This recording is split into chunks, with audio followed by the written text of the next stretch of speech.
ঘুরতে গিয়ে ওমান্নার কাছে সাজনা চুরি করলাম। প্রত্যেকটা ছুটির দিনে প্রবাসীদের ঈদের দিন দেখেন মাশাআল্লাহ কত বাংলাদেশি, ইন্ডিয়ান, পাকিস্তানি ভাইরা আছেন যে এখানে ছুটির দিন ঘুরতে চলে আসে। শুধু এখানে না, যেখানে যেখানে পর্যটকরা ঘুরতে আসে ঠিক সেখানেই দেখবেন বাংলাদেশি, ইন্ডিয়ান, পাকিস্তানি ভাইদের মেলা। দেখেন মাশাআল্লাহ আমাদের বাংলাদেশি ভাইরা ছুটির দিন ঘুরতে বেরিয়েছে মনের সুখে। আর এই যে দেখতে পাচ্ছেন ট্যাক্সিগুলো, এই সমস্ত ট্যাক্সিগুলো ওমানিরা চালায়। যদি ওমানিরা না চালিয়ে অন্য দেশের নাগরিকদের চালাতে দিত তাহলে কিন্তু প্রবাসীদের আরেকটু কর্মসংস্থা হতো ওমানে, কিন্তু না, ওমানিরা ছাড়া অন্য কেউ এই ট্যাক্সিগুলো চালাতে পারে না। ভাইরে ভাই, এই যে মাইক্রোগুলো দেখতে পাচ্ছেন বড় বড় বাসের মতো, এগুলোও কিন্তু ওমানিরাই চালায়। বরাবরের মতো আমরাও ঘুরতে বেরিয়েছিলাম। দেখেন আরেকজন আইসক্রিম খাইতেছে, মাশাআল্লাহ এটা মনে হয় পাকিস্তানি না বাংলাদেশি জানি না, হয়তো বা বাংলাদেশি, পাঞ্জাবি পড়ছে দেখা যাচ্ছে বাংলাদেশিদের মতো। প্রতি সপ্তাহে মোটামুটি এখানে আসা হয়, প্রতিদিনও মাঝে মধ্যে আসা হয়, কারণ এদিক দিয়েই শপিং মলে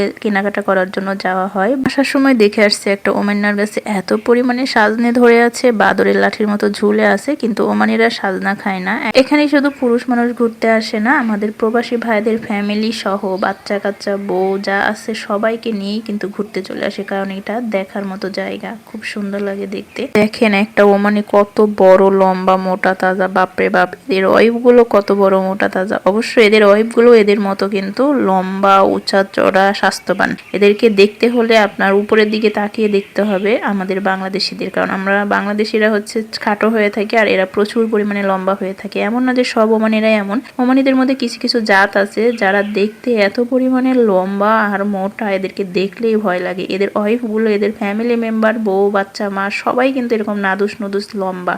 এই যে জাহাজ দেখতে পাচ্ছেন, এখানে কিন্তু দুইটা জাহাজ সবসময় পার্কিং থাকে, ছোট জাহাজ শুদ্ধ। এই যে একটা বড় জাহাজ, এটা একটা জাহাজ, ওইটা একটা জাহাজ, দুইটা জাহাজ সবসময় এখানে পার্কিং করা থাকে। আর এটা হচ্ছে ওমানের সরকারের জাহাজ। উনি যখন নদীপথে কোথাও ঘুরতে যান বা কোনো দরকারে বা ফ্যামিলি মেম্বার নিয়ে যান, তখন এই জাহাজগুলো উনি ব্যবহার করেন। বিকাল হয়ে গেছে, দেখেন বিকালের ভিউটা মাশাআল্লাহ, পাহাড়, নদী সবকিছু মিলিয়ে জাস্ট ওয়াও। পাহাড়গুলো কত সুন্দর লাগতেছে, মনে হচ্ছে আকাশটা একদম নিচুতে নেমে গেছে, কিন্তু না, এরকমই দেখা যায়। আমার খুবই শখ যে ওমানি পাহাড়ে উঠবো, কিন্তু না, আমি পাহাড়ে কখনোই উঠতে পারলাম না। আর ওমানের পাহাড়ে ওঠার নাকি নিয়ম নাই, মানে আইনত এটা অপরাধ, কারণ এটা রিস্কের ব্যাপার, প্রশাসনের ক্ষেত্রে এটা খুবই দণ্ডনীয় অপরাধ। সেই জন্য আমি আর আমার স্বপ্নটা পূরণ করতে পারিনি, না হলে আমি পাহাড়ে উঠতাম, আমার খুব শখ ছিল। কিন্তু যেহেতু রাস্তাগুলো পাহাড়ের উপর দিয়ে হয়, গাড়ি করে যখন যাওয়া হয় তখন কিন্তু দেখা হয়, কিন্তু গাড়ি করে দেখতে অতটা ভালো লাগে না, এখানে নেমে দেখতে পারলে সবচেয়ে বেশি ভালো লাগতো।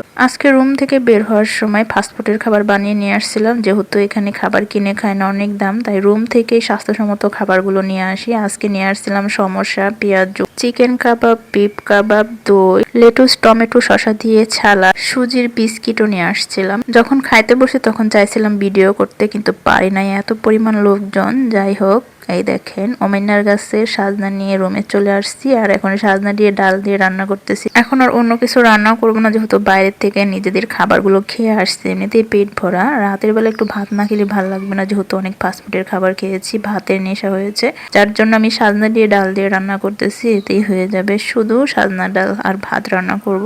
রুমে ফ্রিজে কিন্তু অনেক শাকসবজি রয়েছে, শাকগুলো মনে হয় যে পচে যাবে। ওমানে প্রচুর পরিমাণে কলমি শাক পাওয়া যায়, আর কলমি শাকটা আমার ভালোই লাগে, ধুয়ে তারপর কুচি করে কেটে ভাজলে মজা আছে। দেখেন সাজনার ডালের কালারটা কত সুন্দর আসছে, আর সাজনাগুলো একদম গলে গেছে, দেখলাম গলা গলা, খেতে কিন্তু মজা লাগবে। একটু বিসিওয়ালা সাজনা হলে ডাল দিয়ে খেতে ভালো লাগে। সাজনি ডাল রান্নার ডান, এখন বাগার দিয়ে দেবো। দেখেন আমি বাগার দিয়ে দিয়েছি। অন্য একটা কড়াইয়ের মধ্যে পেঁয়াজ, রসুন তেলের মধ্যে ভেজে ব্রাউন কালার করে এরপর ডালের মধ্যে ঢেলে দিছি, এতে করে কিন্তু ডালটা হয়ে গেছে। এখন যদি একটু ধনে পাতা দেওয়া যেত আরো কিন্তু মজা লাগতো, কিন্তু না, রুমের মধ্যে ধনে পাতা নাই। গরম গরম রুটি দিয়ে এই ঘন ঘন ডালটা খেতে আরো বেশি মজা লাগে, আমরা কিন্তু খুব খেয়ে থাকি। কথা বলতে বলতে ভিডিও শেষ প্রান্তে চলে আসছি। সবাই ভালো থাকবেন, সুস্থ থাকবেন। ভিডিওটি কেমন হলো কমেন্ট করে জানাবেন।